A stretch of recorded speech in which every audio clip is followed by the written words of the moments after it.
Ganhei uma garrafa de vinho do meu filho no meu aniversário de 65 anos. E sem ele saber, entreguei ao sogro dele. O que eu não imaginava era que esse gesto aparentemente inocente salvaria minha vida e revelaria a face mais sombria de quem eu mais amava no mundo. Não se esqueçam de se inscrever no canal e comentar de onde vocês estão assistindo. Era uma quinta-feira chuvosa de maio quando o carteiro tocou a campainha pela terceira vez naquele dia. Eu estava na cozinha, mexendo um café ralo que não tinha gosto de nada, quando ouvi o barulho familiar da portinhola se abrindo. Mais uma conta, pensei. Ou talvez outro folheto de supermercado que eu jogaria direto no lixo. Mas não era isso. No chão do quintal, protegida por um plástico grosso, estava uma caixa de papelão com o meu nome escrito à mão. A caligrafia era inconfundível. Letras grandes, meio tortas, do jeito que meu filho Marcelo escrevia desde pequeno. Meu coração deu um pulo. Fazia quase 6 meses que não tínhamos contato direito. Carreguei a caixa até a mesa da cozinha, sentindo o peso dela nos braços. Dentro, embrulhada em papel de seda verde, estava uma garrafa de vinho tinto. O rótulo era bonito, dourado, com o nome de uma vinícola que eu nunca tinha ouvido falar. Junto um cartão simples. Para o melhor pai do mundo. Feliz aniversário, saúde, Marcelo. Segurei a garrafa contra a luz da janela. O líquido tinha aquela cor rubi profunda que sempre me fascinava. Por um momento senti vontade de abrir ali mesmo, de beber um gole e sentir o gosto da reconciliação. Mas não podia. O médico tinha sido claro. Nem uma gota de álcool depois do derrame. Coloquei a garrafa em cima da geladeira, ao lado das outras coisas que eu guardava, mas não usava. A casa estava silenciosa demais. Desde que Helena morreu, 2 anos atrás, o silêncio tinha virado meu companheiro mais fiel. Às vezes eu ligava a televisão só para ouvir vozes humanas, mesmo que fosse propaganda de margarina, ou dor nas costas.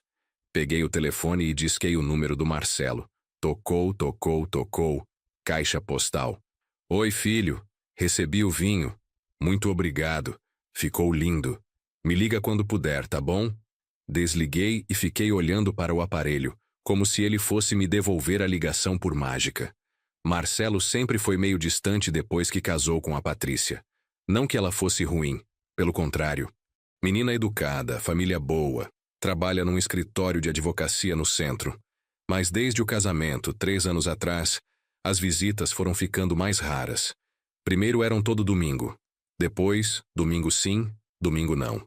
Depois, só nos aniversários e feriados. E agora, nem isso. Helena sempre dizia que era normal, que filho homem quando casa fica mais voltado para a família da esposa. Você não fazia a mesma coisa com a sua mãe? Ela perguntava rindo. E era verdade. Mas saber que é normal não torna a coisa menos dolorosa. Passei o resto do dia olhando para a garrafa. Toda hora que passava pela cozinha, meus olhos se desviavam para ela. Era como se fosse um pedaço do Marcelo ali, me fazendo companhia. Um pedaço que eu não podia tocar, não podia desfrutar, mas que estava ali, me lembrando que ainda tinha um filho no mundo. À noite, liguei para minha irmã Conceição em São Paulo. Você acredita que o Marcelo me mandou um vinho de aniversário? Contei animado. Que bom, Jorge, pelo menos ele lembrou. A voz dela tinha aquele tom cuidadoso que as pessoas usam quando não querem ser pessimistas demais. Na sexta-feira de manhã, acordei com o barulho de alguém batendo no portão. Eram 8 horas, cedo demais para a visita. Abri a cortina da sala e vi a caminhonete branca estacionada na calçada. Era Antônio Carlos, o sogro do Marcelo. Oi, seu Jorge. Desculpa incomodar cedo assim. Ele estava parado do lado de fora, segurando uma sacola de ferramentas. Vim ver se o senhor não precisa de uma ajuda com aquela torneira do tanque que estava pingando. Antônio Carlos sempre foi assim, prestativo. Homem trabalhador, aposentado da prefeitura, mas que não conseguia ficar parado. Desde que a Helena morreu, ele aparecia vez ou outra para dar uma ajuda com os consertos da casa. Nunca cobrava nada. Dizia que era obrigação de vizinho. Entra, Antônio. Vou fazer um café. Ele entrou, limpando os pés no capacho com aquele cuidado de gente criada direito. A torneira até que parou de pingar sozinha. Mas já que você tá aqui, vamos tomar um café e conversar um pouco. Nos sentamos na mesa da cozinha, ele com a xícara nas mãos grossas de quem trabalhou a vida inteira com elas. Falamos sobre o tempo, sobre o preço da gasolina, sobre como tudo estava caro. Ele perguntou sobre minha saúde, sobre os remédios. Eu perguntei sobre a família dele. A Patrícia tá bem, trabalhando muito. E o Marcelo também, graças a Deus. Eles estão pensando em comprar uma casa maior, sabe? Querem ter filho logo. Sorri. A ideia de ser avô ainda me emocionava. E o senhor, como tá passando esses dias? Não tá muito sozinho, não? Foi aí que meus olhos foram parar na garrafa em cima da geladeira. Olha só que presente bonito eu ganhei do Marcelo, disse, levantando para pegá-la. Vinho importado, olha que rótulo chique. Antônio Carlos examinou a garrafa com interesse, girando ela nas mãos para ler o rótulo. Nossa, que coisa bonita! Esse aí deve ter custado uma nota. Ele sempre teve apreço por bebidas boas, eu sabia. Nas festas de família, era ele quem escolhia o vinho para acompanhar a comida. Pois é, o Marcelo se esmerou. Só que eu não posso beber, né? Por causa dos remédios. Uma ideia começou a se formar na minha cabeça. Sabe de uma coisa, Antônio? Leva ela para casa. Não faz sentido ficar aqui juntando pó. Ele protestou como eu esperava. Imagina, seu Jorge. Isso aí é presente do seu filho. Mas eu insisti. Justamente por isso, o Marcelo ia ficar feliz sabendo que foi aproveitado por alguém da família. Você é quase um irmão para mim, homem. Foram alguns minutos de vai e vem, ele dizendo que não podia aceitar. Eu insistindo que era a favor que ele ia me fazer. No final, como sempre acontece nessas situações, ele aceitou. Vou abrir hoje à noite então com a Dona Maria. Ela adora um vinho. Isso aí. E me conta depois como foi. Ele guardou a garrafa com cuidado na sacola de ferramentas, embrulhada numa flanela velha. Muito obrigado, seu Jorge. O senhor sempre foi muito generoso. Depois que ele foi embora, fiquei com uma sensação boa. Tinha feito a coisa certa. A garrafa ia ser apreciada. Ia fazer alguém feliz. Era melhor assim do que ficar ali na geladeira, me tentando toda hora. E de certa forma, senti que estava dividindo o presente do Marcelo com quem merecia. Passei o resto do dia mais animado. Limpei a casa, fiz uma feijoada simples para o almoço, assisti aos programas da tarde na televisão. A vida seguiu normal, sem pressa, como tinha aprendido a viver depois dos 60. À noite, estava assistindo ao jornal quando o telefone tocou. Eram quase 10 horas. Ligação tarde assim sempre me deixa preocupado. Pensei na Conceição, nos problemas de saúde que aparecem com a idade. Alô? Do outro lado, a voz da Patrícia, aflita, quase gritando. Seu Jorge, meu pai passou mal, está no hospital. Senti o coração disparar. Calma, Patrícia, o que aconteceu? Ele bebeu um vinho hoje à noite e começou a passar mal. Muita dor de barriga, vômito, tontura. Minha mãe chamou o SAMU. Estão fazendo exames nele agora. A voz dela estava tremendo. Minha primeira reação foi de preocupação genuína. Antônio Carlos sempre teve saúde boa. Nunca ouvi ele reclamar de nada sério. Em que hospital vocês estão? Vou para aí agora. No São Lucas. Mas não precisa vir não, seu Jorge. Já é tarde e o senhor não pode dirigir à noite. Era verdade. Minha vista não era mais a mesma, especialmente no escuro. Amanhã cedo eu vou. Manda um abraço para ele. Desliguei e fiquei parado no meio da sala, processando a informação. Antônio Carlos no hospital.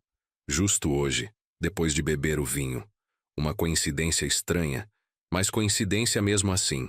Vinho às vezes dá dor de barriga em gente mais velha. Eu sabia. Mas alguma coisa no fundo da minha mente começou a incomodar. Uma pontinha de preocupação que eu não conseguia nomear. Tentei dormir, mas não consegui. Ficava pensando no Antônio Carlos, na cara de contentamento que ele fez quando levou a garrafa. Às 2 da manhã, levantei para beber água. Passei pela cozinha e olhei para cima da geladeira, onde a garrafa tinha ficado por 2 dias. O espaço vazio me deu uma sensação estranha, como se tivesse perdido algo importante. Na manhã de sábado, liguei cedo para o hospital. A telefonista me passou para o setor onde Antônio Carlos estava internado. A enfermeira disse que ele passou a noite estável, mas ainda estava fazendo exames. Pode receber visita das 2 às 4 da tarde, ela informou. Tomei banho, me vesti com a camisa social azul que a Helena sempre dizia que ficava bonita em mim e saí para o hospital. O ônibus estava cheio. Cheirava a perfume barato e suor. Gente trabalhadora indo para o serviço de sábado, como eu fazia tantos anos atrás. O Hospital São Lucas fica numa avenida movimentada, num prédio antigo que já foi branco, mas agora tem a cor do tempo. Subi até o 3º andar, seguindo as placas verde e branco que indicavam a clínica médica. Encontrei Antônio Carlos no quarto 412, numa cama ao lado da janela. Ele estava acordado, mas pálido, com soro no braço. Quando me viu, tentou sorrir. Oi, seu Jorge. Não precisava ter vindo, não. Claro que precisava. Como você está? Puxei uma cadeira e me sentei ao lado da cama. Ele parecia menor, mais frágil do que na véspera. Melhor. Os médicos disseram que foi uma intoxicação alimentar forte. Maria, a esposa dele, estava ali também. Mulher pequena, cabelos grisalhos, sempre muito cuidadosa com as palavras. Foi coisa estranha, seu Jorge. Ele abriu o vinho, tomou 2 taças comigo e depois de 1 hora começou a passar mal. 2 taças só? Perguntei surpreso. Antônio Carlos sempre teve resistência boa para a bebida. Não foi exagero não. E olha que eu tomei também e não senti nada. Maria balançou a cabeça preocupada. Um médico jovem entrou no quarto consultando uma prancheta. Bom dia, sou o Dr. Henrique.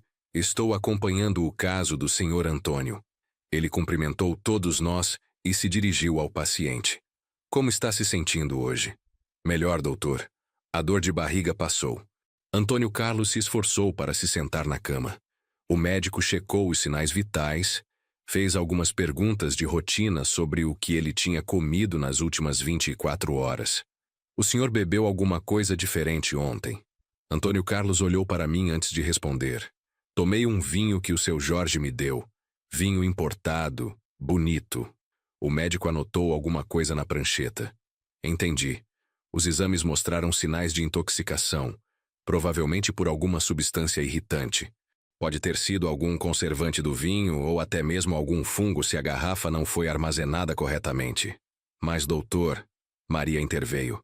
Eu também bebi e não senti nada. O médico deu de ombros. Cada organismo reage de um jeito. Às vezes uma pessoa tem mais sensibilidade a certas substâncias. Ficamos conversando mais um pouco. O médico disse que Antônio Carlos provavelmente receberia alta no domingo, se os exames da tarde viessem normais. Era um alívio, mas alguma coisa ainda me incomodava. No caminho de volta para casa, não consegui parar de pensar na conversa. Vinho que dá intoxicação em uma pessoa e não em outra. Conservantes, fungos. Tudo parecia muito técnico, muito complicado para um vinho que o Marcelo tinha escolhido com cuidado. Chegando em casa, fui direto para a lixeira da cozinha. Procurei a caixa onde o vinho tinha vindo. Ainda estava lá, amassada no meio dos outros lixos. Puxei ela para fora e examinei com mais atenção.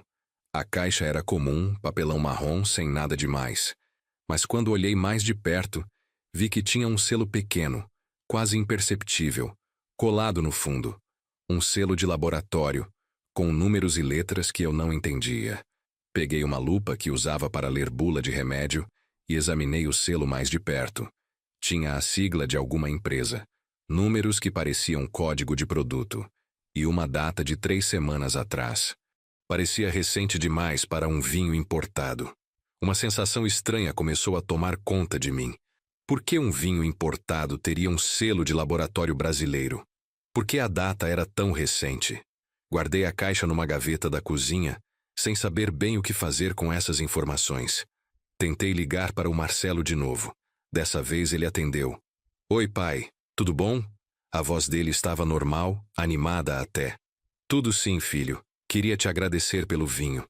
Estava muito bonito. Ah, que bom que gostou. Esperava que fosse abrir hoje no seu aniversário.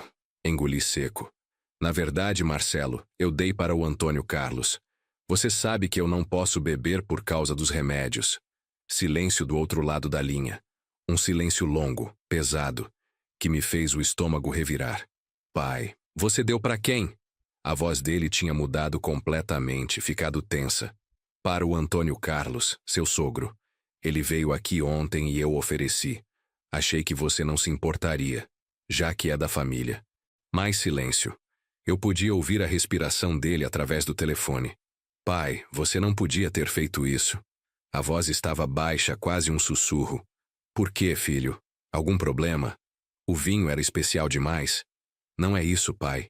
É que eu comprei pensando especificamente em você. Era uma coisa pessoal, entende? A explicação não soava convincente. Havia alguma coisa na voz do Marcelo que eu nunca tinha ouvido antes. Medo, talvez. Marcelo, aconteceu uma coisa. O Antônio Carlos passou mal depois de beber o vinho. Está no hospital. O silêncio dessa vez foi ainda mais longo. Eu podia imaginar a cara dele, processando a informação. Como assim passou mal? Agora a voz tinha uma urgência que me assustou ainda mais. Intoxicação alimentar. Os médicos disseram que pode ter sido algum conservante do vinho. Pai, eu preciso desligar agora. Depois a gente conversa. E desligou. Sem tchau, sem mais nada. Fiquei olhando para o telefone sem entender o que tinha acontecido. A tarde passou devagar. Tentei assistir televisão, mas não conseguia me concentrar. A cabeça estava cheia de perguntas. O comportamento estranho do Marcelo. O selo na caixa. Antônio Carlos no hospital. Às 5 da tarde o telefone tocou. Era Maria do hospital.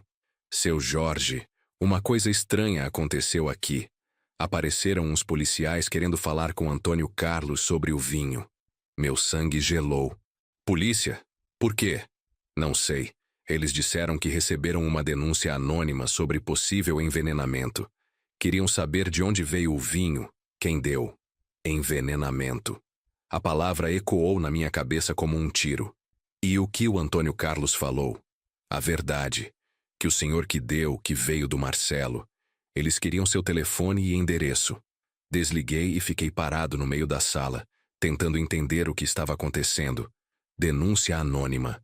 Envenenamento. Por que alguém faria uma denúncia sobre o vinho? E quem sabia que eu tinha dado o vinho para Antônio Carlos? A resposta veio como um soco no estômago. O Marcelo sabia. Eu tinha contado para ele havia poucas horas. Ele soube que o Antônio Carlos tinha bebido o vinho, e em vez de se preocupar ou se desculpar, ele tinha ficado em pânico. Às 7 da noite, a campainha tocou. Olhei pela cortina e vi 2 homens de terno na porta. Um era alto e magro, o outro mais baixo e robusto. Polícia Civil, com certeza. Boa noite, senhor Jorge Henrique. O mais alto falou quando abri a porta. Sim, sou eu. Sou o investigador Farias, e este é o investigador Lima. Podemos conversar com o senhor? Eles entraram e se sentaram na sala. O ambiente ficou tenso imediatamente. Senhor Jorge, recebemos uma denúncia sobre um possível caso de envenenamento envolvendo uma garrafa de vinho que o senhor teria fornecido a um senhor Antônio Carlos. Envenenamento? Fingi surpresa. Mas na verdade a confirmação só aumentou minha preocupação. Achei que fosse intoxicação alimentar. O investigador Lima consultou uma anotação. Os exames preliminares indicaram a presença de uma substância tóxica no sangue do senhor Antônio Carlos. Contei toda a história para eles. O presente de aniversário, a visita do Antônio Carlos, minha decisão de dar o vinho. Eles anotaram tudo. Fizeram perguntas sobre minha relação com ele, sobre minha família. O senhor disse que o vinho foi um presente do seu filho. Poderia nos dar o contato dele? Passei o telefone do Marcelo, o endereço, tudo o que eles pediram. Minha cabeça estava girando. Uma última coisa, senhor Jorge. O senhor ainda tem a caixa onde veio o vinho? Fui até a cozinha e trouxe a caixa amassada. Eles examinaram com atenção, especialmente o selo que eu tinha anotado. Vamos levar isso para a perícia, disse o investigador Farias, guardando a caixa num saco plástico. E vamos precisar que o senhor não viaje e mantenha os telefones atualizados. É uma investigação em andamento. Depois que os policiais foram embora, liguei para a Conceição. Precisava falar com alguém, desabafar. Jorge, que história é essa? Envenenamento? A voz dela estava assustada. Não sei, Conceição, não entendo nada. O Marcelo me deu um vinho de presente, eu dei para o Antônio Carlos, ele passou mal, e agora descobrem que tinha veneno na garrafa. Falei tudo numa respiração só. Espera aí. Você está me dizendo que seu filho te deu um vinho envenenado? A pergunta que eu não queria fazer estava sendo feita por ela. Não sei. Não quero nem pensar nisso. Mas era impossível não pensar. As peças começavam a se encaixar de uma forma terrível. O comportamento estranho do Marcelo ao saber que eu tinha dado o vinho. O pânico na voz dele. E agora descobrir que havia veneno na garrafa. Jorge, você precisa de um advogado, Conceição disse, prática como sempre. Isso aí vai virar caso de polícia. Você está no meio de uma tentativa de homicídio. As palavras dela me fizeram tremer.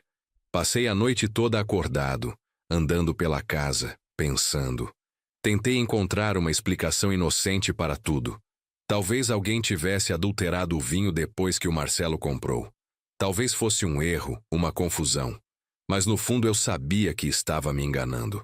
O Marcelo tinha me mandado um vinho envenenado. Meu próprio filho tinha tentado me matar. A conclusão era tão absurda, tão inaceitável, que meu cérebro se recusava a processá-la completamente. De manhã cedo, liguei para o hospital. Antônio Carlos estava melhor, mas ainda internado para observação. Os médicos disseram que ele teve sorte. Maria me contou. Se tivesse bebido mais, podia ter sido fatal. Fatal. A palavra me atingiu como um raio. Se o Antônio Carlos tivesse bebido mais, teria morrido. E se eu tivesse bebido, como o Marcelo esperava, eu estaria morto agora. Meu filho tinha planejado minha morte. Domingo de manhã, estava tomando café quando o telefone tocou. Era o Marcelo. Pai, preciso falar com você. A voz estava diferente, controlada, mas eu podia sentir o desespero por baixo. Pode falar, filho. Minha voz saiu mais fria do que eu pretendia.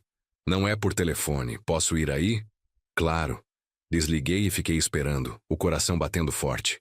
1 hora depois, ele estava na minha porta, magro, pálido, com olheiras fundas. Não era o mesmo homem alegre que eu conhecia. Oi, pai. Oi, Marcelo, entra. Sentamos na sala. Ele ficou olhando para as próprias mãos por um tempo longo antes de falar. Pai, eu preciso te contar uma coisa. Estou ouvindo. O vinho não era um presente normal. Ele levantou os olhos e me olhou nos olhos pela primeira vez. Eu botei uma coisa nele. Mesmo esperando essa confissão, ouvir foi como levar um murro no peito. Que coisa? Veneno. Veneno de rato. As palavras saíram num sussurro, mas soaram como gritos no silêncio da casa. Por quê? Foi tudo que consegui perguntar.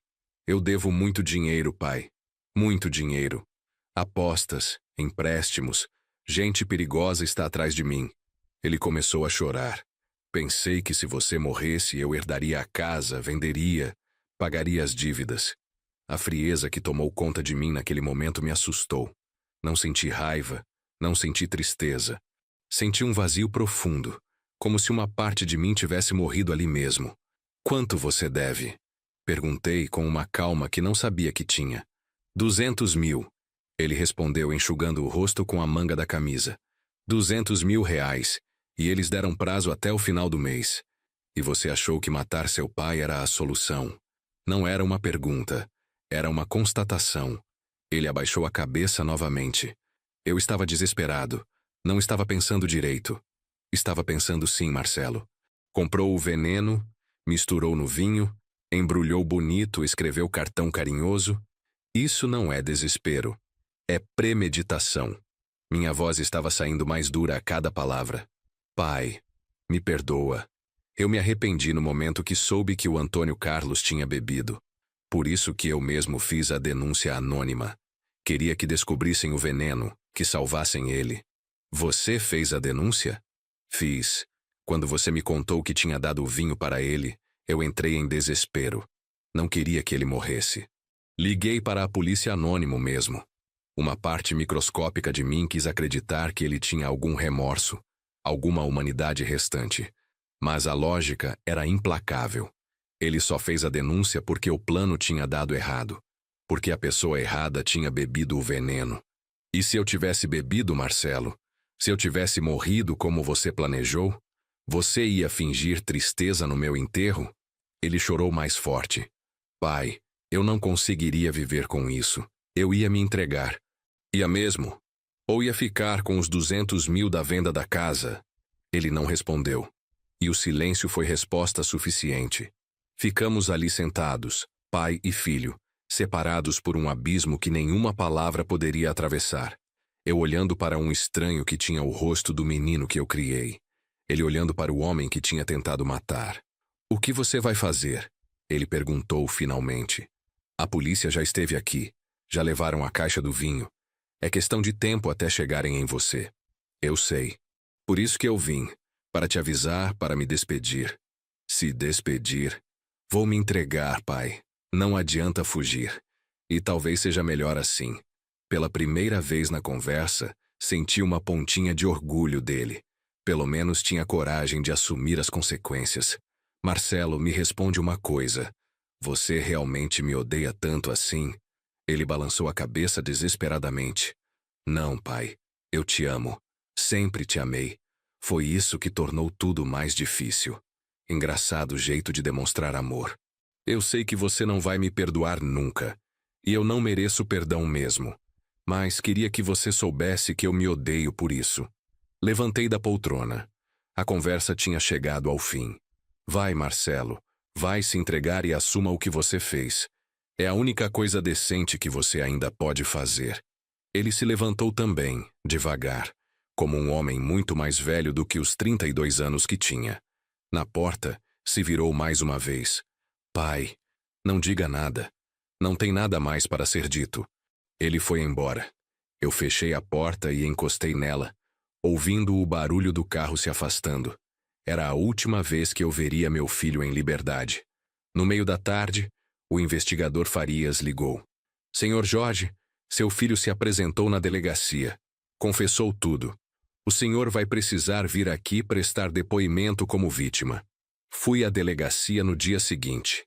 O ambiente era frio, impessoal, cheirando a desinfetante e papel velho.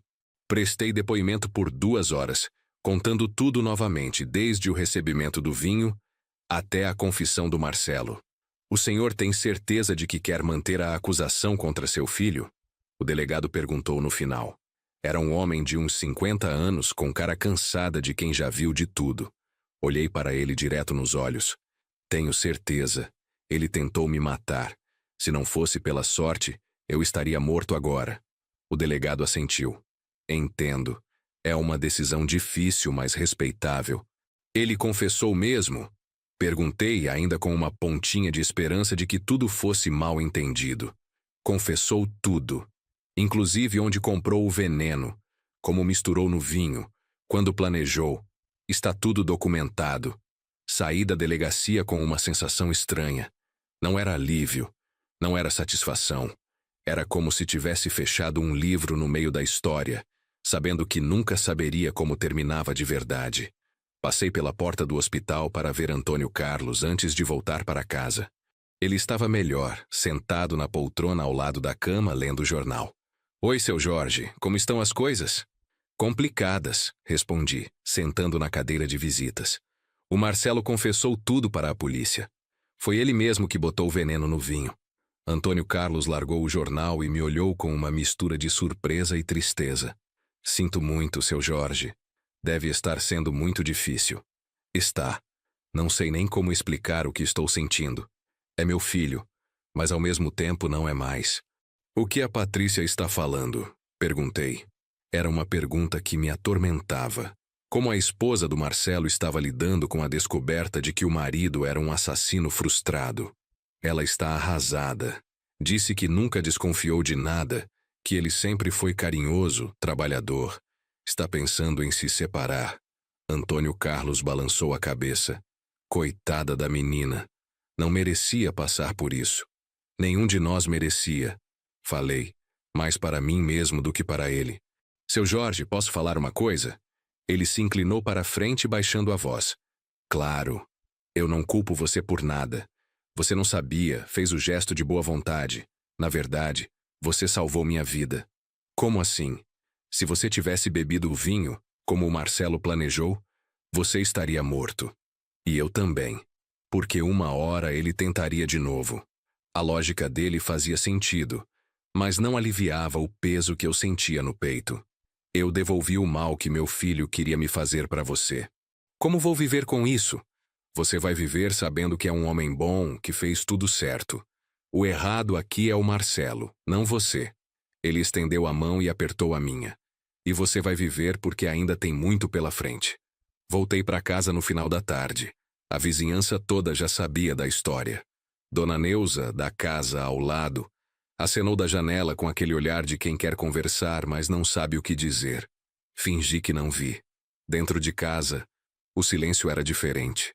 Não era mais o silêncio da solidão, era o silêncio do luto.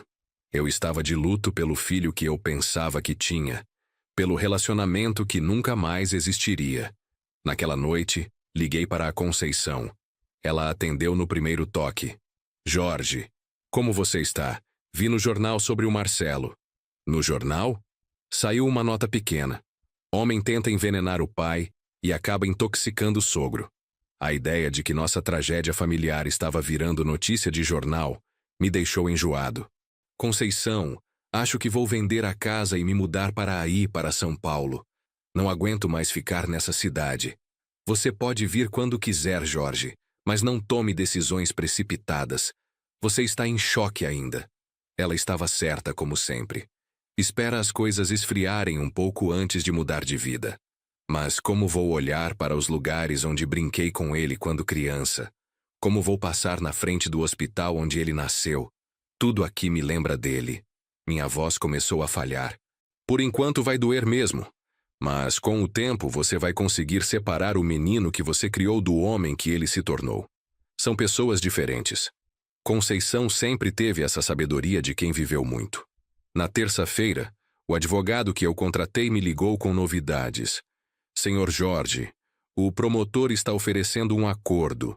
Se o Marcelo se declarar culpado, pega 8 anos de prisão. Se for a júri, pode pegar 20. E ele quer aceitar? O advogado dele está aconselhando que sim. 8 anos ele cumpre em 5 com bom comportamento. 20 anos são 20 anos mesmo. Eu não tenho que opinar nada. Como vítima, sua opinião conta. Se o senhor for contra o acordo, o promotor pode reconsiderar. Pensei por uns minutos longos. Deixa ele aceitar o acordo. Não quero ver meu filho numa corte de júri, sendo julgado por estranhos. O acordo foi aceito na quinta-feira. Marcelo se declarou culpado de tentativa de homicídio qualificada e foi condenado a 8 anos de prisão. Não estive presente na audiência. Não tinha coragem de vê-lo sendo algemado e levado. Patrícia apareceu em casa no sábado. Estava magra, com olheiras, mas tentando manter a compostura. Seu Jorge, vim me despedir. Vou voltar para Minas, para a casa dos meus pais. E o Marcelo? Você vai visitá-lo na cadeia? Ela balançou a cabeça. Não consigo. Sei que pode parecer cruel, mas não consigo olhar para ele sabendo o que ele fez. Não parece cruel, parece humano. Ofereci café, mas ela recusou. Queria pedir desculpas pelo meu pai. Sei que não foi culpa sua, mas ele quase morreu por causa da nossa família. Patrícia, você não tem culpa de nada. Você é vítima tanto quanto eu e seu pai. Ela começou a chorar baixinho. Eu estava grávida, seu Jorge. Perdi o bebê na semana passada, com o estresse de tudo isso. A notícia me atingiu como um tiro. Eu ia ser avô. Havia uma vida inocente crescendo. E o Marcelo destruiu isso também com suas escolhas. Sinto muito, filha. Sinto muito por tudo. Ela foi embora depois de me dar um abraço longo e apertado. Era o abraço de quem está se despedindo para sempre. Nunca mais nos veríamos, eu sabia. Era melhor assim. No domingo, organizei as coisas do Marcelo que ainda estavam em casa. Roupas que ele deixava para quando vinha me visitar, alguns livros, um álbum de fotos da época de escola. Pus tudo numa caixa e guardei no sótão. Um dia, talvez, eu teria coragem de olhar essas coisas novamente.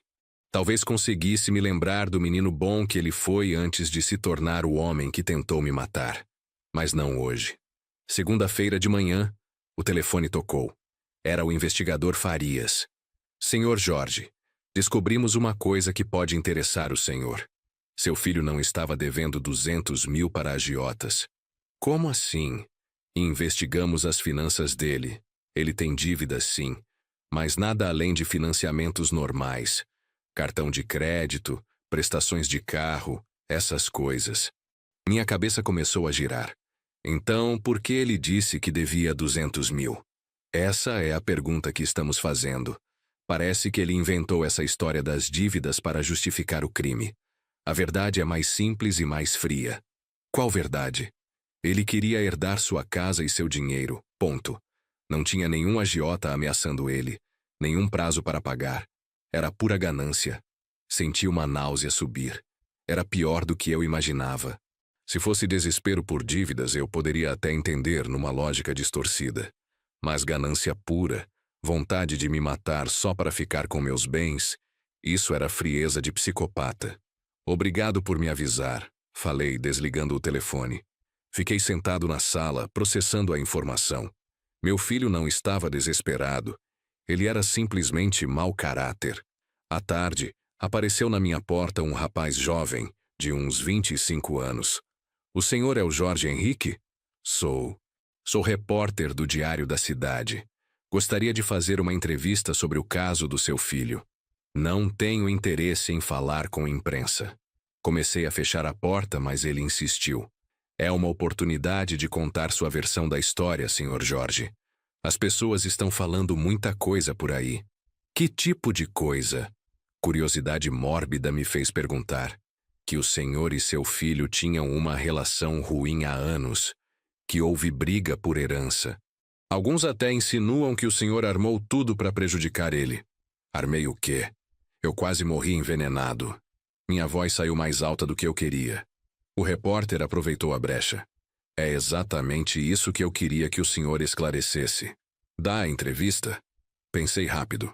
Se as pessoas estavam falando bobagem, talvez fosse melhor contar a verdade de uma vez. Está bem, mas aqui em casa não. Vamos ao bar da esquina. O bar do Zé Pereira era o tipo de lugar onde homens da minha idade se reuniam para falar da vida, tomar uma cerveja, jogar dominó. Conhecia o dono há 20 anos, sabia que era gente séria. Sentamos numa mesa no fundo, longe do movimento.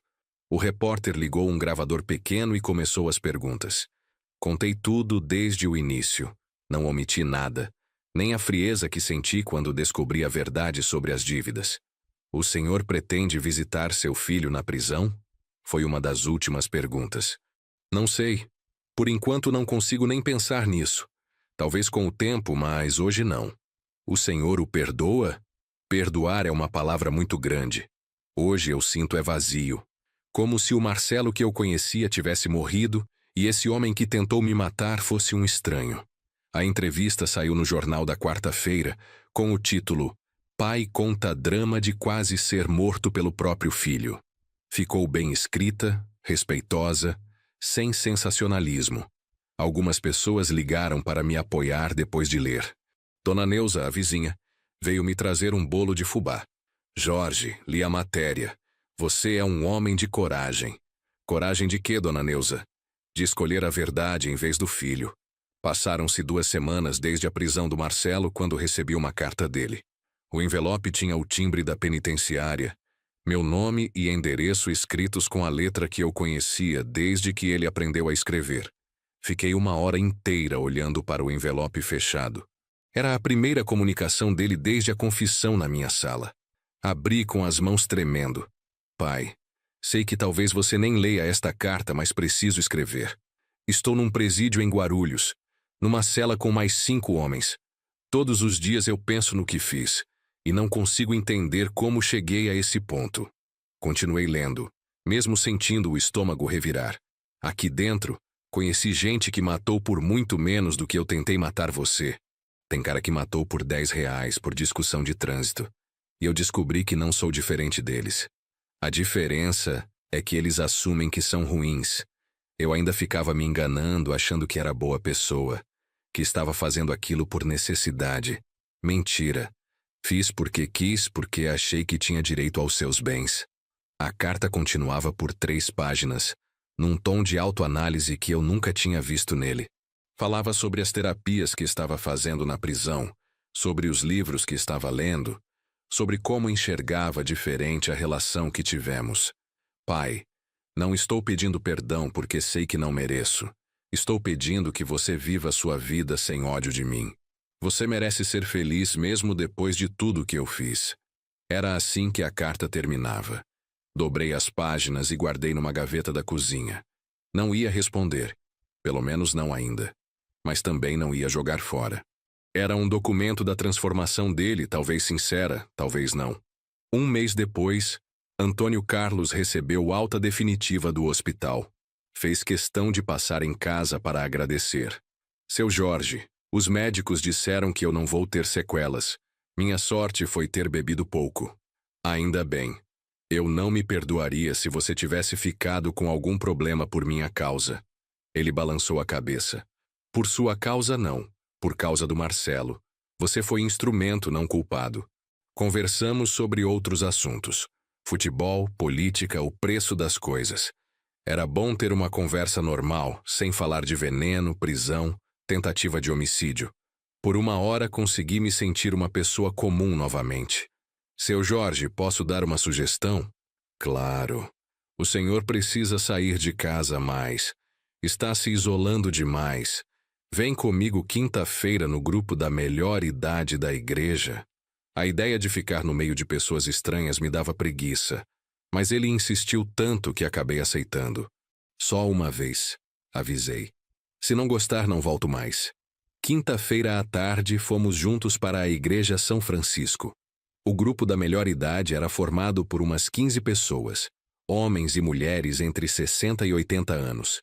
Gente simples, aposentados como eu. A coordenadora do grupo, Dona Carmen, uma senhora de cabelos brancos e sorriso fácil, me recebeu com carinho. Seja bem-vindo, Jorge. O Antônio Carlos já falou de você. Não mencionou o caso do veneno, pelo que percebi. Fizemos exercícios leves, jogamos bingo, tomamos lanche. Por 2 horas consegui não pensar no Marcelo nem uma vez. Era como se minha mente tivesse dado uma trégua para si mesma. Gostou? Antônio Carlos perguntou na volta. Gostei sim, são pessoas agradáveis. Então vem quinta-feira que vem, vai fazer bem para o senhor.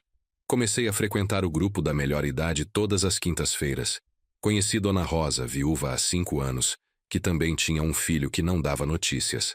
Conheci seu Osvaldo, aposentado da ferrovia, que perdera a esposa para o câncer. Cada um tinha sua dor, sua história de perda. Mas todos tinham encontrado um jeito de seguir vivendo, de encontrar pequenas alegrias no dia a dia. Aprendi com eles que não era o único no mundo com problemas familiares. Dona Rosa me contou que o filho dela, viciado em drogas, já tinha roubado ela várias vezes. Eu mudei a fechadura 3 vezes. Da última nem dei cópia para ele. Senti que não estava sozinho na dor de ter um filho que decepciona. Seu Osvaldo falou sobre como superou a viuvez. Primeiro você acha que não vai conseguir viver. Depois você descobre que viver não é só não morrer. É encontrar razões pequenas para acordar todo dia. As razões pequenas. Comecei a catalogar as minhas. O café da manhã ouvindo música sertaneja. A conversa com Dona Neuza por cima da cerca. O grupo de quinta-feira. O noticiário da noite. Coisas simples que davam sentido às horas. 2 meses depois da prisão do Marcelo, recebi uma ligação do advogado dele. Senhor Jorge, seu filho gostaria de uma visita. Ele pode receber parentes uma vez por mês. Eu não sou mais parente dele, respondi sem pensar. Entendo sua posição, mas gostaria que o senhor pensasse. Ele está se comportando bem na prisão, fazendo cursos, participando da terapia. Talvez uma visita ajudasse no processo de recuperação. Recuperação. A palavra me irritou. Ele tentou me matar. Não tem recuperação para isso. Senhor Jorge, não estou defendendo o que ele fez. Mas ele ainda é seu filho. Desliguei o telefone irritado com o advogado. Como se fosse simples assim. Ele ainda é seu filho, biologicamente talvez, mas emocionalmente, afetivamente, o Marcelo que eu conhecia tinha morrido no dia que descobri o veneno. Naquela noite, escrevi uma carta para ele, não uma resposta a dele, mas uma carta minha, dizendo tudo o que estava sentindo.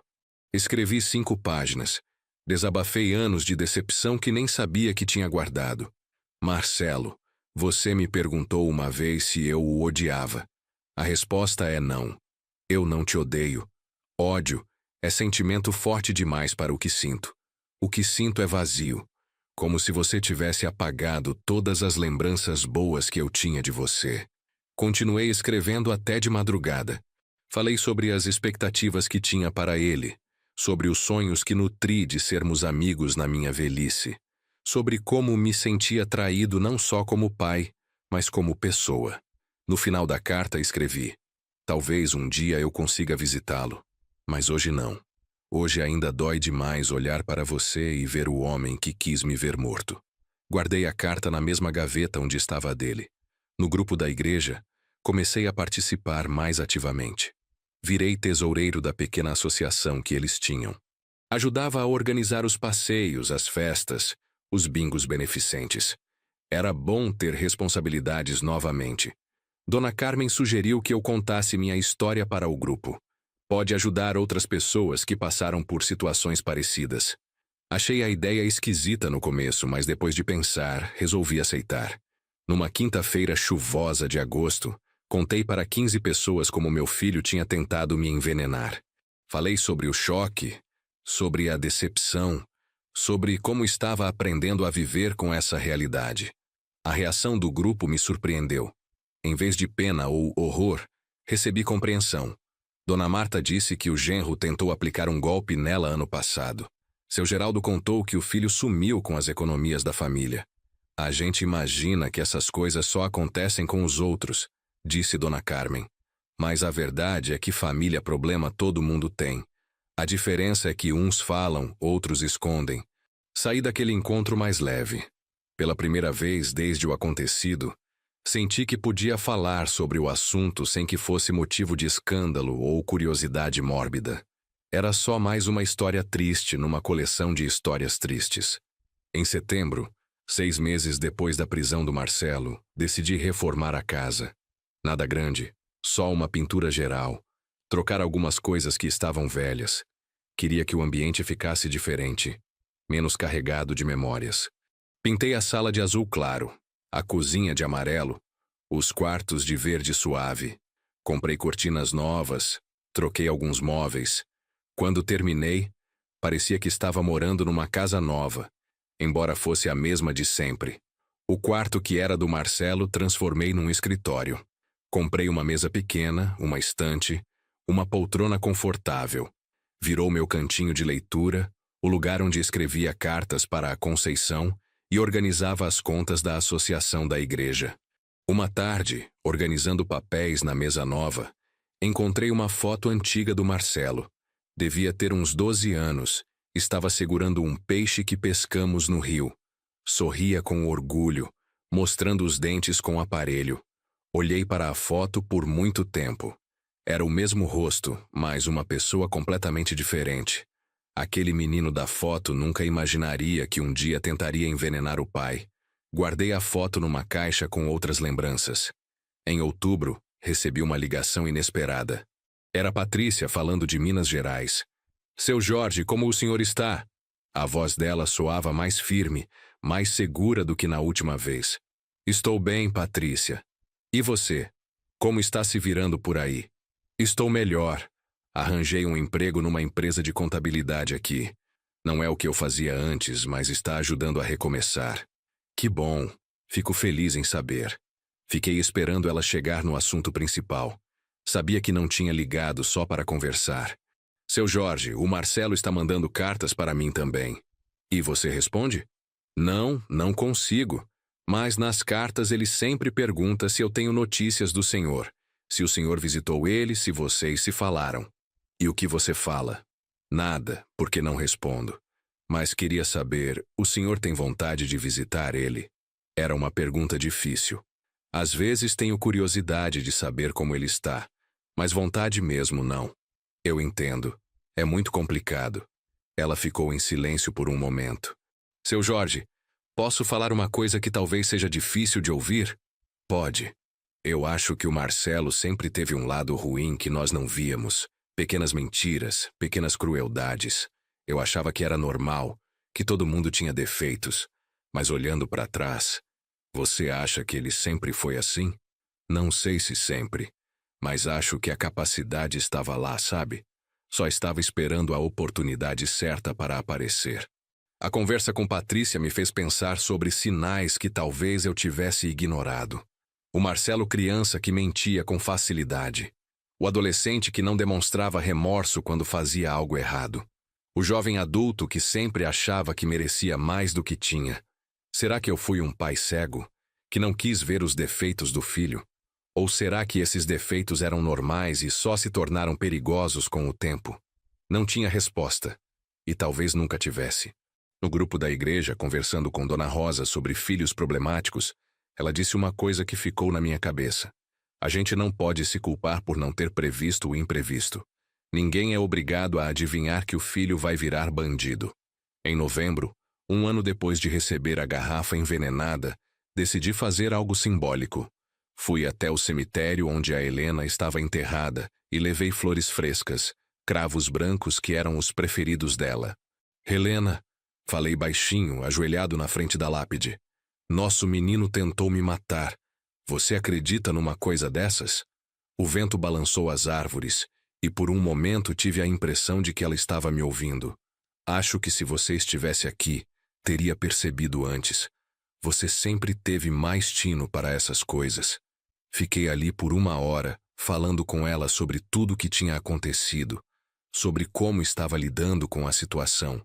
Na volta do cemitério, passei em frente à casa onde o Marcelo morava com Patrícia. Estava vazia, com uma placa de aluga-se no portão. A vida que eles tinham construído juntos tinha se desfeito completamente. Senti uma pontada de tristeza, não pelo Marcelo, mas pelas possibilidades que foram perdidas. O neto que não nasceu, o Natal que não viria, as conversas de pai e filho que nunca mais aconteceriam. No final de novembro, Antônio Carlos me procurou com uma proposta diferente. Seu Jorge, que tal a gente fazer uma viagem? Tem um grupo da melhor idade de outra igreja que vai para Caldas Novas. A gente podia ir junto. A ideia de viajar não tinha passado pela minha cabeça desde que a Helena morreu. Parecia coisa para pessoas mais jovens, com mais disposição. Mas Antônio Carlos insistiu tanto que acabei aceitando. Foram 5 dias em Caldas Novas, numa excursão organizada com 40 pessoas da terceira idade. Águas termais, passeios, comida boa, muito papo. Pela primeira vez em meses, passei dias inteiros sem pensar no Marcelo. No ônibus da volta, sentado ao lado de Dona Alice, uma viúva alegre de 70 anos, ela me disse: Jorge, você parece outra pessoa. Chegou aqui carrancudo e está voltando sorrindo. Era verdade. A viagem tinha me mostrado que ainda era possível ter momentos de alegria, que a vida não tinha acabado no dia que descobri o veneno. Existiam outras coisas além da decepção e da mágoa. Em dezembro, 1 ano e 1 mês após a tentativa de envenenamento, finalmente tomei uma decisão sobre visitar o Marcelo. Não ia visitá-lo, mas ia escrever uma carta final, encerrando definitivamente nosso relacionamento. Marcelo, comecei a carta numa manhã de sábado. Você me escreveu várias cartas pedindo perdão, falando sobre mudanças, sobre terapia. Eu li todas, mas não respondi porque não sabia o que dizer. Agora sei. Não posso perdoá-lo. Pelo menos não ainda. Talvez nunca possa. Você cruzou uma linha que não tem volta. Tentou me matar por dinheiro. Isso não é erro, é maldade. Continuei a carta por 3 páginas, sendo claro sobre meus sentimentos, sobre minhas decisões, sobre como pretendia viver dali para frente. Não quero mais cartas suas. Não quero visitas. Quero que você cumpra sua pena e siga sua vida longe da minha. Se um dia você sair da prisão e se tornar uma pessoa verdadeiramente diferente, talvez o destino nos encontre novamente. Mas não vou esperá-lo. Vou viver como se você não existisse. Era duro, mas era honesto. Terminei a carta assim: Adeus, Marcelo. Essa é a última vez que assino como seu pai. Selei o envelope e mandei pelos correios naquele mesmo dia. Era minha declaração de independência emocional. Uma semana depois de enviar a carta, o telefone tocou. Era o advogado do Marcelo novamente. Senhor Jorge, seu filho recebeu sua carta. Ele ficou muito abalado. Está passando por um momento difícil na prisão. Lamento, mas não é mais problema meu. Senhor Jorge, ele tentou se machucar. Está sendo acompanhado pelo psicólogo da penitenciária. Senti um aperto no peito, mas mantive a firmeza. Doutor, entenda minha posição. Ele tentou me matar. Não posso ficar responsável pelo bem-estar emocional de quem quis me ver morto. O advogado tentou argumentar mais um pouco, mas desliguei.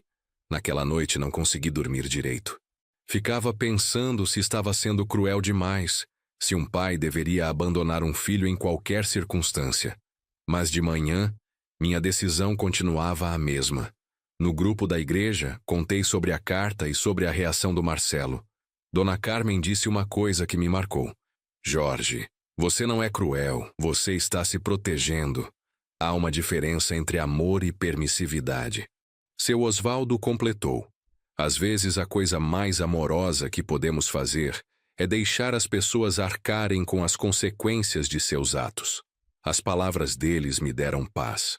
O Natal chegou diferente naquele ano. Não armei árvore, não comprei presentes. Passei o dia 25 na casa de Antônio Carlos e Maria, que me convidaram para a ceia em família. Foi estranho estar numa mesa de Natal sem ser na minha própria casa, mas também foi libertador. Não tinha memórias dolorosas naquele ambiente. Podia rir das piadas, conversar sobre amenidades, ser apenas um convidado. Ano que vem você faz Natal na sua casa, sugeriu Maria servindo rabanada. Convida o pessoal da igreja. Faz uma coisa bonita. A ideia me agradou. Sim, podia criar tradições novas. No Réveillon fiquei em casa assistindo aos fogos na televisão. À meia-noite brinquei sozinho com uma taça de refrigerante de uva. Saúde, Helena, disse para o retrato dela na estante. Mais um ano que a gente conseguiu. Janeiro chegou com calor intenso e a sensação de renovação. Comecei um curso de informática para idosos na biblioteca municipal.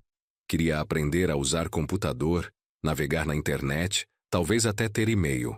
A professora, uma moça jovem e paciente, me ensinou o básico.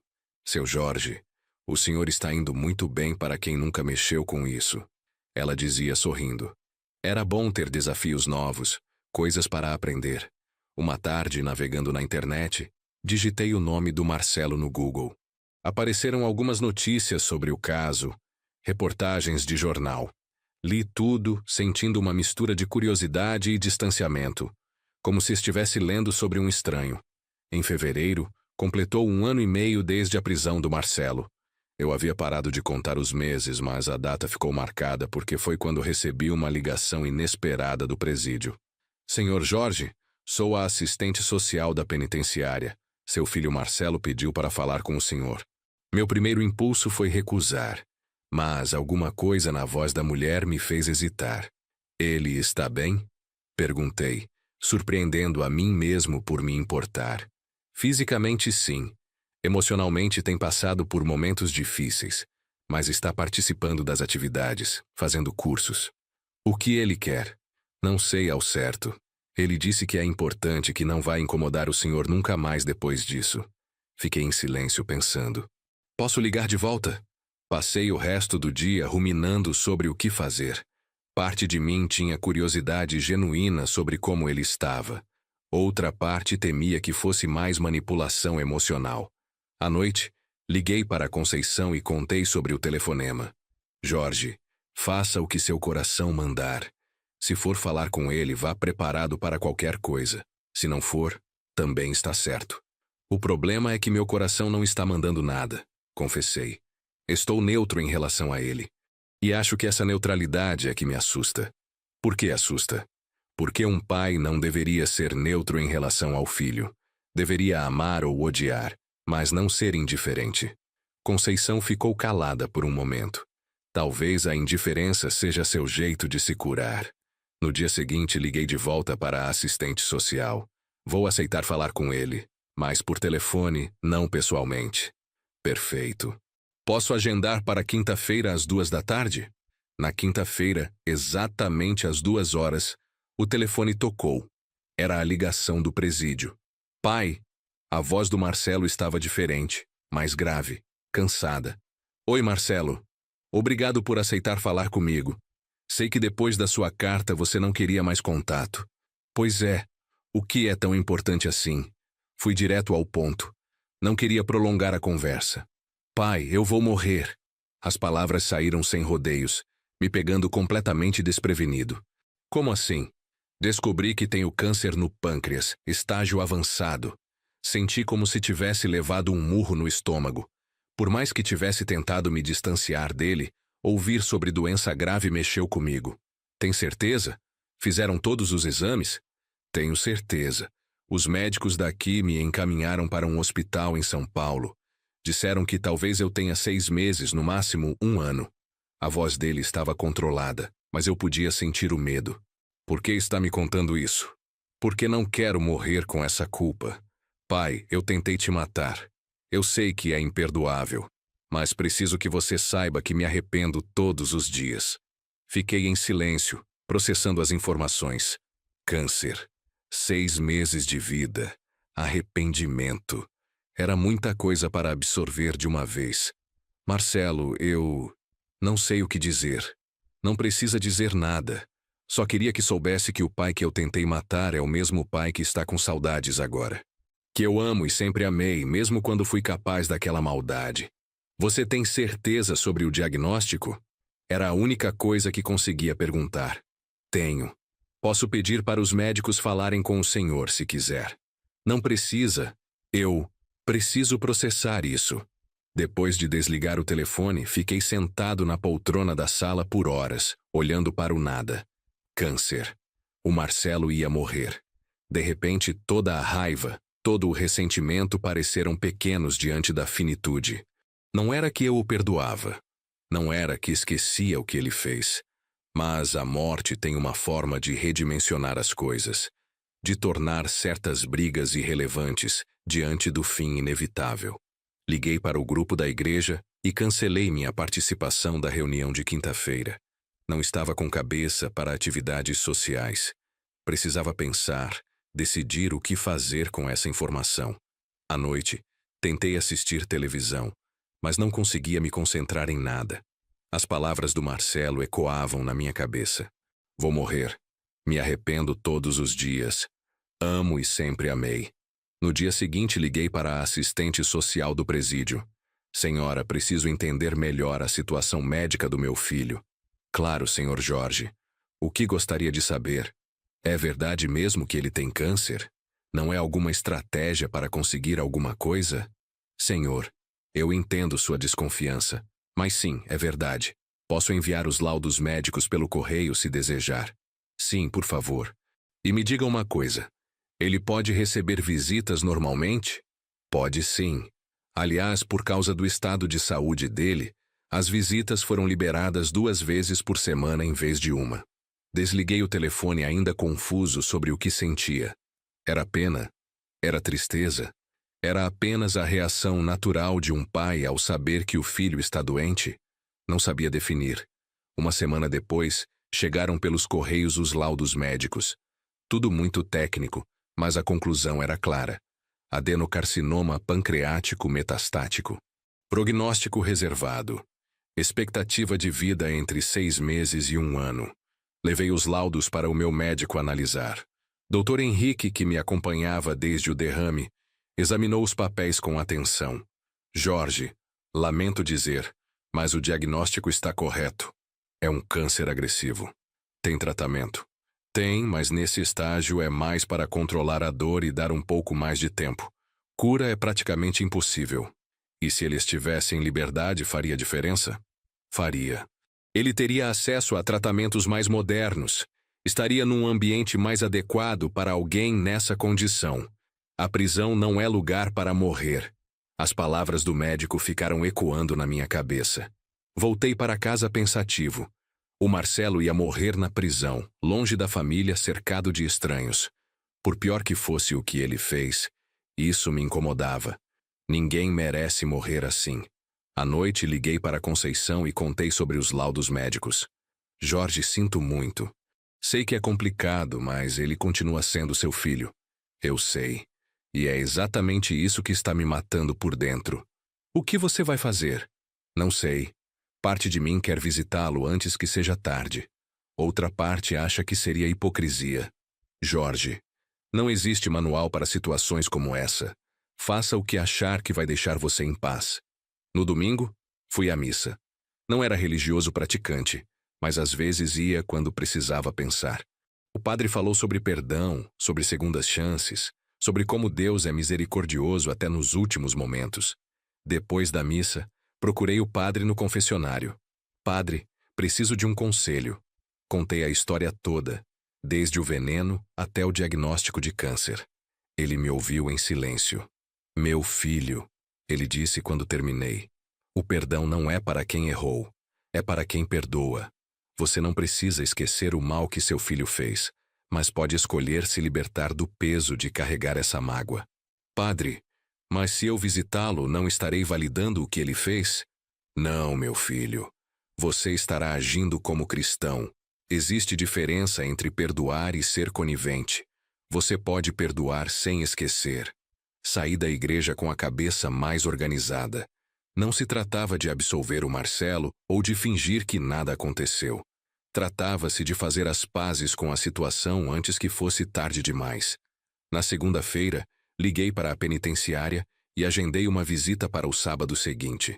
Senhor Jorge, que bom que decidiu vir, disse a assistente social. Seu filho ficará muito feliz.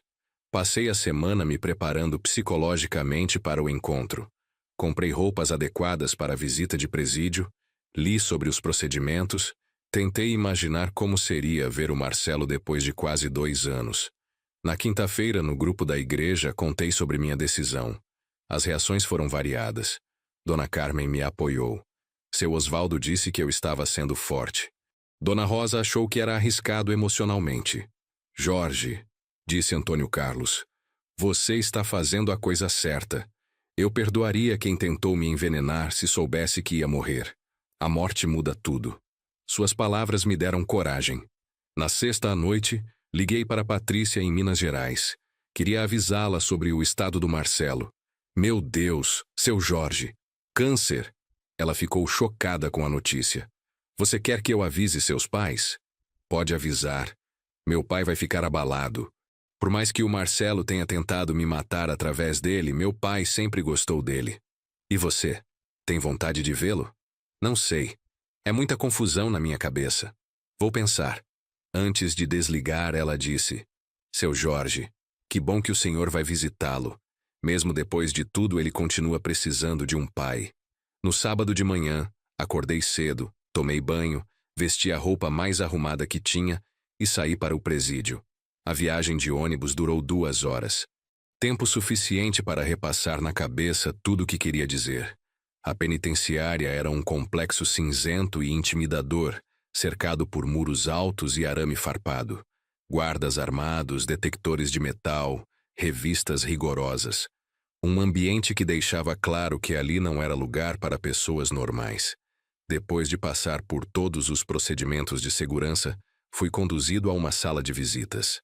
Mesas simples, cadeiras de plástico, um ambiente despojado onde famílias tentavam manter vínculos através das grades. Esperei uns 10 minutos até que uma porta se abriu e o Marcelo entrou, acompanhado de um guarda. O impacto visual foi grande. Estava muito mais magro, pálido, com os cabelos grisalhos. Parecia ter envelhecido 10 anos em 2. Pai, ele disse, se aproximando devagar. Não sabia se devia abraçá-lo ou não. Optei por apertar sua mão. Estava fria, ossuda. A doença já estava marcada no corpo dele. Como você está? Perguntei sentando à mesa. Era uma pergunta idiota considerando as circunstâncias, mas não sabia como começar a conversa. Fisicamente, mal. Emocionalmente, melhor depois que você veio. Conversamos sobre amenidades por alguns minutos. O tratamento que estava recebendo, os remédios, a rotina do presídio. Era como se estivéssemos evitando o assunto principal. Pai, obrigado por ter vindo. Ele finalmente tocou no que importava. Eu sei que não mereço depois do que fiz. Marcelo, vamos deixar uma coisa clara. Eu não vim aqui para te perdoar. Eu sei. Vim porque você é meu filho e está doente. É só isso. Ele assentiu com os olhos marejados. Já é mais do que eu merecia. Conte-me como foi que chegou a esse ponto. Pedi. Era uma pergunta que me atormentava há 2 anos. Como meu filho virou uma pessoa capaz de tentativa de homicídio? Ele respirou fundo antes de responder. Não foi de uma hora para outra, pai. Foi um processo gradual de me afundar em mentiras, em justificativas. Primeiro eram pequenas desonestidades, depois foram crescendo. Mas por quê? O que eu fiz de errado na sua criação? Era uma pergunta que eu precisava fazer, mesmo temendo a resposta. Nada, pai. Você foi um pai bom. O problema estava em mim. Como assim? Eu sempre tive inveja dos outros. Sempre achei que merecia mais. Quando via você com dinheiro guardado, com a casa quitada, ficava pensando, por que ele tem e eu não tenho? Você podia ter pedido ajuda. Podia, mas meu orgulho não deixava. E depois, quando as dívidas cresceram, pensei que seria mais fácil herdar do que pedir emprestado. A frieza da lógica me impressionou. Marcelo, você realmente pensou em me matar por dinheiro? Pensei, pai. E é isso que mais me envergonha. Não foi desespero, foi ganância mesmo. Pelo menos estava sendo honesto. Ficamos em silêncio por alguns minutos.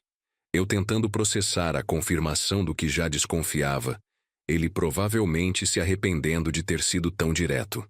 E agora? Como você está lidando com isso tudo? Fiz um gesto vago, me referindo tanto à prisão quanto à doença. Cada dia é uma luta, pai. Tem dias que quero desistir de tudo. Mas não desiste? Não. Sabe por quê? Porque quero usar o tempo que me resta para tentar consertar algumas coisas. Não com você necessariamente, porque sei que estraguei tudo, mas comigo mesmo. O que isso quer dizer? Quer dizer que estou tentando me tornar uma pessoa melhor, mesmo que seja tarde demais. Faço terapia, leio livros, ajudo outros presos. Não é para impressionar ninguém, é para morrer em paz. Pela primeira vez na conversa, senti algo parecido com o orgulho dele. E está funcionando? Está. Pai, eu sei que sou um assassino frustrado. Mas talvez possa ser um assassino frustrado que ajuda outras pessoas a não cometerem os mesmos erros. A visita durou 2 horas. Na hora de ir embora, ele me entregou uma carta. É para caso você queira ler em casa. Não tem cobrança emocional, São só reflexões minhas sobre tudo isso. Você quer que eu volte? Perguntei na despedida. Quero, pai. Mas só se você quiser. Não vou ficar cobrando. Não vou mandar cartas. Se vier, ótimo. Se não vier, vou entender. No ônibus de volta, li a carta que ele me deu. Eram 10 páginas manuscritas, reflexões profundas sobre culpa, arrependimento, morte, família. Era o texto mais maduro que eu já tinha visto ele escrever. Uma frase me marcou particularmente. Pai, eu destruí nossa relação por dinheiro, mas paradoxalmente foi na pobreza total da prisão que aprendi o valor real das coisas. Tarde demais, mas aprendi.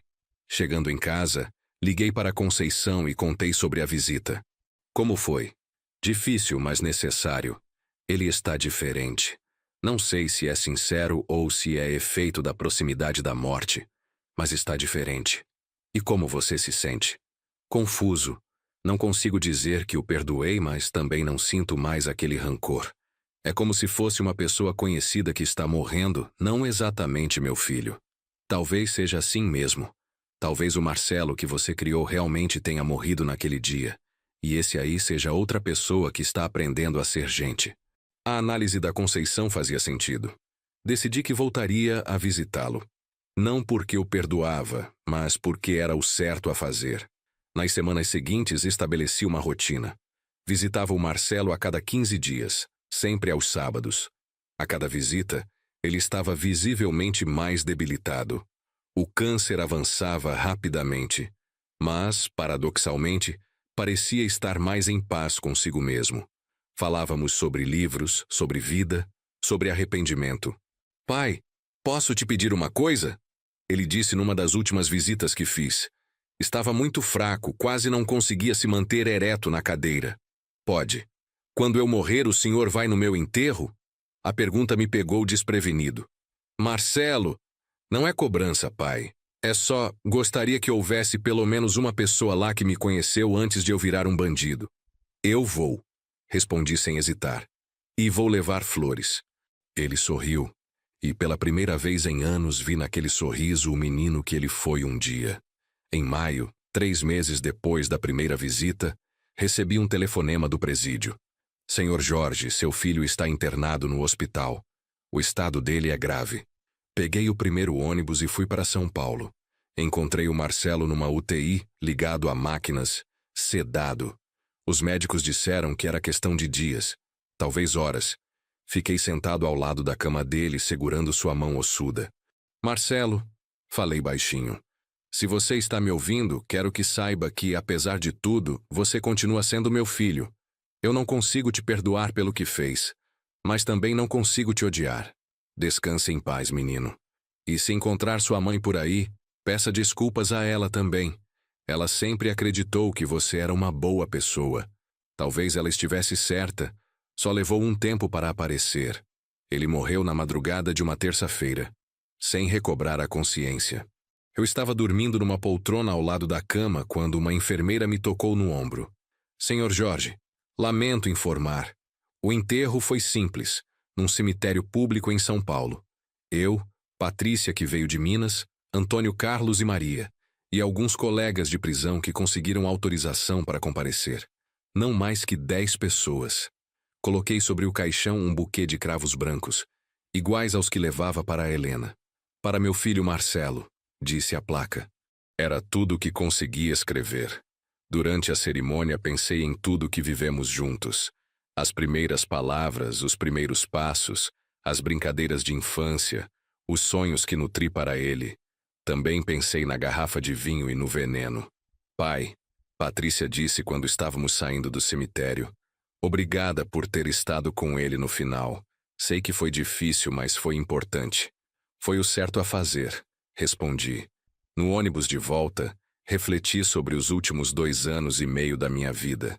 Tinha perdido um filho 2 vezes. Primeiro quando descobri o veneno, depois quando ele morreu. Mas tinha ganhado uma perspectiva nova sobre perdão e família. Não perdoei o Marcelo no sentido tradicional da palavra. Nunca consegui esquecer ou minimizar o que ele fez.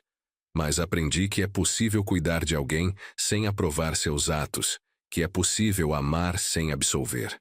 Voltei à minha rotina em casa. O grupo da igreja, as atividades da melhor idade, os passeios com Antônio Carlos. A vida seguiu, mas eu estava diferente. Menos amargurado, mais sábio talvez. 6 meses depois do enterro, numa quinta-feira qualquer, estava organizando papéis quando encontrei todas as cartas que o Marcelo me escreveu da prisão. Li todas novamente, uma por uma. Percebi que realmente havia uma evolução nelas, do desespero inicial à aceitação final, da tentativa de manipulação às reflexões genuínas sobre culpa e arrependimento. Talvez ele tenha se tornado uma pessoa melhor, mesmo tarde demais. Guardei as cartas numa caixa junto com a foto dele pescando aos 12 anos. Não eram lembranças felizes, mas eram nossa história. E toda história, por mais dolorosa que seja, merece ser preservada. À noite, liguei para Conceição. Como você está se sentindo sobre tudo isso? Ela perguntou. Em paz, respondi. Pela primeira vez em anos estou em paz. E era verdade. A guerra havia terminado. Não com vitória ou derrota, mas com uma trégua estranha e necessária. Eu tinha sobrevivido à tentativa de assassinato, à decepção paterna, ao câncer do filho, ao luto complexo. Agora restava viver o que sobrou da minha vida com a sabedoria adquirida na dor. Restava ser grato por ter tido forças para atravessar a tempestade e chegar ao outro lado, ferido mas inteiro, magoado mas vivo. O menino da foto com o peixe e o homem que tentou me envenenar eram a mesma pessoa em tempos diferentes. Aprendi que as pessoas são complexas, que podem ser boas e más ao mesmo tempo, que o amor e o ódio às vezes coexistem de formas perturbadoras. Aprendi também que sobreviver não é apenas não morrer, é encontrar razões para continuar, é reconstruir-se depois da devastação, é escolher a vida mesmo quando ela machuca. E eu escolhi viver.